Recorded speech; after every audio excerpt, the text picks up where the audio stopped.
일본 지진 여파는 바다 건너 부산까지 미쳤습니다. 일본에서는 밤새 여진이 이어졌는데요. 며칠 내 더 큰 지진 가능성도 점쳐집니다. 무엇보다 한반도에도 영향을 줄지가 궁금한데 김광희 부산대 지질학과 교수 화상으로 연결해 알아보겠습니다. 교수님 나와 계십니까? 예, 안녕하세요. 네, 부산대학교의 김광입니다. 네, 반갑습니다.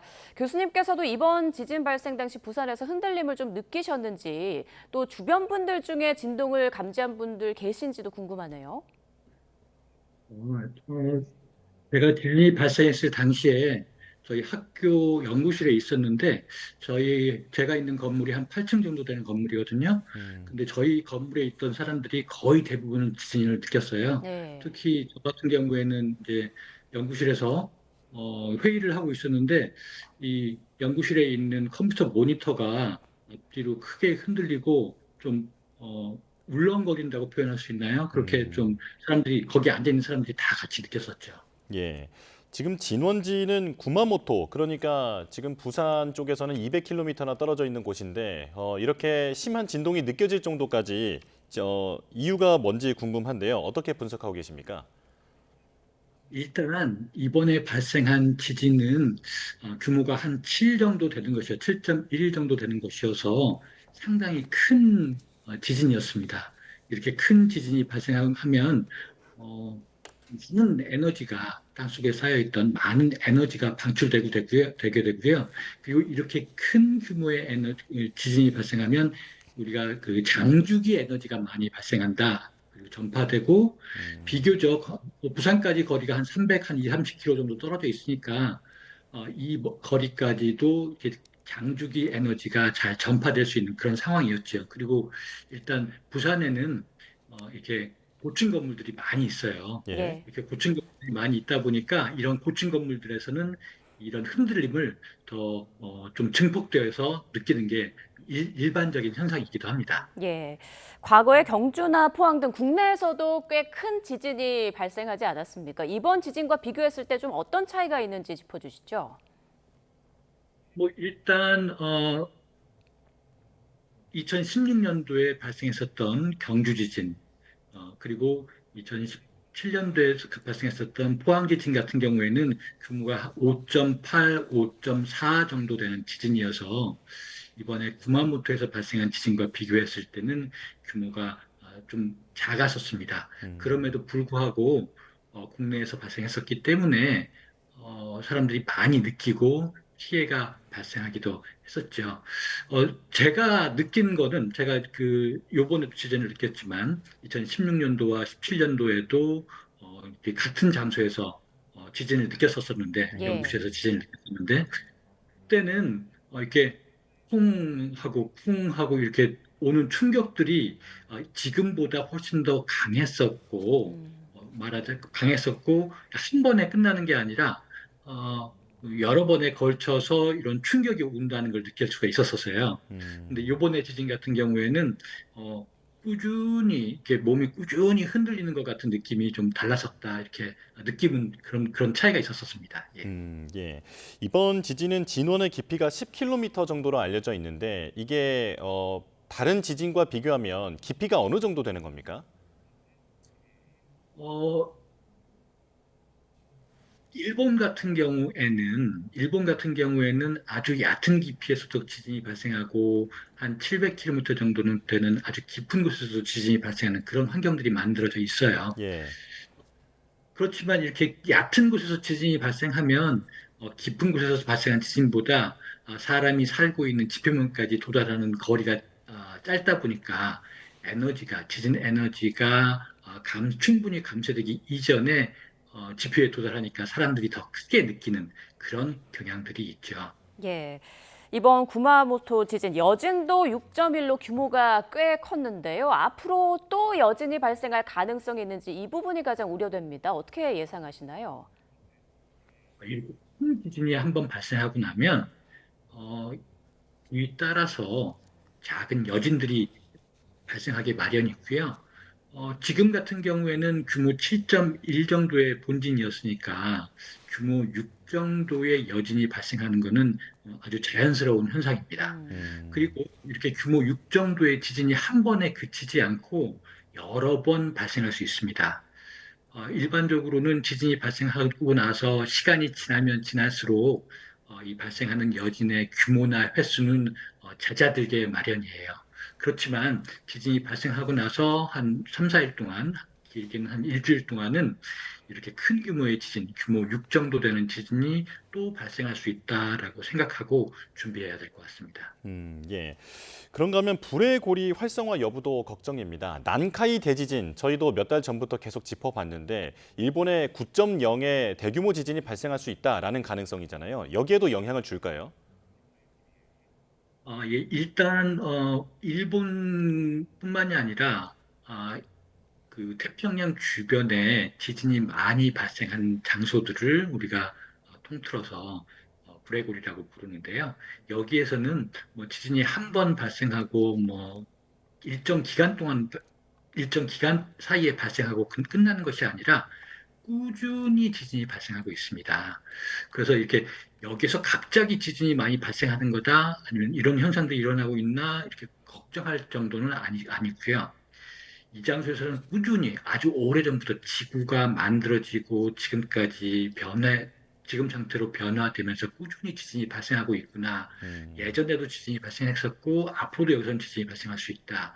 그런데 한 가지, 우리가 지금 걱정하고 있는 것은 이렇게 지진이 발생하는 위치가 이전에는 사람이 많이 살지 않고, 이렇게 발전이, 도시가 많이 있지 않았던 장소에서 만약에 지진이 발생한다 그러면 예. 큰 피해가 발생할 수 있을 것 같아서 걱정을 하고 있는 것이죠. 네. 그리고 최근 일본 동북부 지역에도 좀 지진이 났었는데 앞으로 이 지역으로도 지진이 이어질 가능성이 있을까요? 제가 조금 전에 말씀드렸던 것처럼 뭐 지진이 뭐 이어진다라기보다는 그 장소에서는 예전부터 꾸준히 지진이 발생하고 있었어요. 최근 들어서 이제 사람들이 우리가 이제 이런 지진이 발생했다는 소식을, 그리고 지진이 발생하면서 벌어지는 이 피해 상황들을 거의 실시간으로 보게 되면서 조금 체감하는 정도가 높아졌죠. 음. 그렇지만 이 장소에서는 예전부터 꾸준히 지진이 발생하고 있었고, 지금도 지진이 발생하고 있고, 앞으로도 꾸준히 지진이 발생할 거기 때문에 우리가 거기에 대한 지식들을 갖추고 있고 준비를 잘 해야 될 것 같습니다. 예, 앞서 불의 고리를 자세히 설명을 해주셨는데 그렇다면 이곳이 항상 지진이 발생하는 곳인 만큼 이번에 발생한 구마모토 지진이 앞으로 난카이 대지진에 직접적인 영향을 준다 이렇게 예상하기는 어렵다는 말씀이실까요? 이 장소에서는 조금 전에 말씀드렸던 것처럼 예전부터 꾸준히 지진이 발생하고 있어서 뭐 이 지진 때문에 또 다른 지진이 발생할 가능성이 있다 이렇게 얘기하기보다는 이 지역에서는 꾸준히 지진이 발생하고 있다라고 이해하시는 게 더 좋을 것 같습니다. 네. 이 구마모토의 경우에는 10년 전이죠. 2016년에도 규모 7점대의 강한 지진이 발생해서 수백 명의 사망자가 발생하기도 했는데 10년 만에 또 강한 지진이 발생했습니다. 이 지역도 지진이 잦은 곳이라고 볼 수 있을까요? 예, 그렇습니다. 이 지역은 원래부터 지진이 많이 발생했던 장소예요. 2016년도에도 큰 지진이 발생해서 피해가 발생한 적이 있고요. 그리고 이 장소는 여러 개의 판이 만나고 서로 판들이 만나고 움직이면서 많은 양의 에너지들이 꾸준히 쌓이고 있고, 이렇게 쌓이고 있는 에너지들이 비정기적으로 한 번씩 어, 에너지를 방출하고 땅이 흔들리고 찢어지는 상황들이 꾸준히 발생하고 있다. 이렇게 이해하셔야 될 것 같습니다. 예. 일본은 내진 설계가 정말 잘 되어 있는 것으로 유명한데 이번에 쇼핑몰이 붕괴하다 보니까 놀라신 분들도 많을 것 같습니다. 하지만 그 지진이 이 쇼핑몰을 무너뜨리게 한 그 직접적인 원인이라고 보기는 어렵다라는 보도도 나오고 있는데요. 어떻게 보고 계십니까? 지진이 발생하고 나면 이렇게 큰 흔들림, 에너지가 구조물에 전달되는 게 일반적이고요. 우리가 이런 지진으로 인한 피해를 조금이라도 줄이기 위해서 내진 설계, 면진 설계를 하기도 합니다.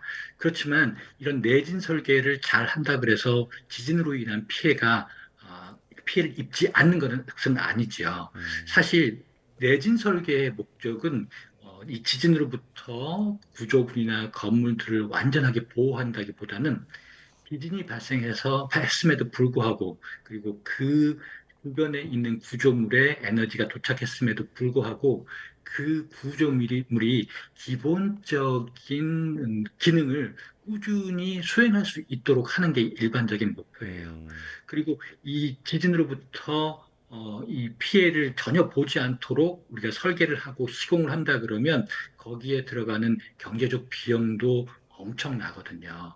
그래서 이 중간에서 피해를 적게 보면서 기능을 유지할 수 있는 상황을 만들어가는 그런 디자인이라고 생각을 하시면 될 것 같아요. 네.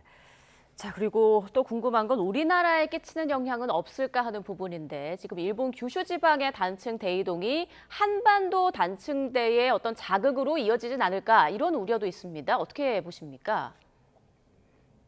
어, 이렇게 큰 지진이 발생하고 나면 그 주변에 작은 지진들이 발생하는 것은 아주 일반적인 현상입니다. 그리고 이렇게 큰 지진이 발생하면 우리가 어제 부산 경남 지역에서 느꼈었던 것처럼 에너지가 도착하는 걸 느끼는 것 또한 일반적입니다. 그런데 이렇게 부산에서 그 지진이 발생한 위치로부터 부산까지 300km 정도는 되는 아주 먼 거리다 보니까 이렇게 실제로 부산까지 우리나라에까지 도착하는 에너지의 양은 아주 심각하지는 않은 정도예요. 사람들이 느끼고 우리가 느끼고 건물이 흔들렸지만 그것으로 인한 피해가 발생할 정도는 아니었거든요. 저는 물론 이번에 구마모토에서 발생한 7.1 지진 때문에 뭐 우리나라에서 지진이 발생할 가능성이 있다 없다 이렇게 말하기는 어렵지만 과거의 사례를 보면 지금 걱정하시는 그런 상황들이 벌어지는 경우는 지진 발생한 장소 그 주변 지역에 제한되는 것이 일반적이었기 때문에 우리나라에 있는 단층들이 뭐 활성화되고 지진이 발생할 것이다라는 우려를 할 정도의 상황은 아니라고 생각합니다. 예. 자, 하지만 이번을 계기로 우리도 내진 설계에 대한 중요성이 다시 한번 강조되고 있는데요. 물론 내진 설계를 확대하는 것에 속도를 내고는 있습니다만 지금 더 앞으로 주의를 좀 더 기울여야 할 것 같습니다. 어떤 부분에 먼저 신경을 써야겠습니까? 뭐 우리나라에서도 2016년도에 그리고 2017년도에 지진을 겪은 이후에 에 대한 생각들이 많이 바뀌었습니다. 그 이전에는 그냥 지진이 발생하면 뭐 어떻게 해야 되나? 그리고 이제 제도적으로 미흡한 것을 고치는 것에 그쳤었지만 2016년 경주 지진, 2017년 포항 지진 이후에는 실질적으로 어떤 조치들이 취해지고 있어요. 그래서 내진 설계도 많이 보강이 됐고 어, 일반인들의 지진대에 대한 인식들도 많이 향상됐다고 생각합니다. 그래서 저는 지금까지 우리가 해오던 2016년 경주 지진, 2017년 포항 지진 이후에 수립했던 계획들을 지금쯤에서 한 10년 정도 지났으니까 지금쯤에서 그 진행 상황이 어떠한지 앞으로 우리가 다시 경주 지진이나 포항 지진 혹은 그거보다 조금 더 큰 지진을 경험하게 된다 그러면 그때와 같은 혼란을 겪지 않고 피해를 입지 않고 지나갈 준비가 되어 있는지 네. 이런 점들을 전반적으로 다시 한번 점검할 수 있는 기회가 되었으면 좋겠습니다. 네, 알겠습니다. 우리나라도 지진에 대한 철저한 점검과 대비가 필요하다라는 말씀 주셨습니다. 지금까지 김광희 부산대 지질학과 교수로부터 일본 강진에 대한 분석 들어봤습니다. 고맙습니다. 고맙습니다.